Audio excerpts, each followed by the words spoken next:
Mapalad ang mga taong inaaming nagkulang sila sa Diyos, dahil makakasama sila sa kaharian ng Diyos.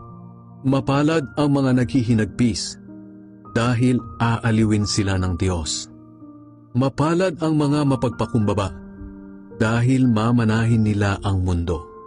Mapalad ang mga taong ang hangad ay matupad ang kalooban ng Diyos, dahil tutulungan sila ng Diyos na matupad iyon.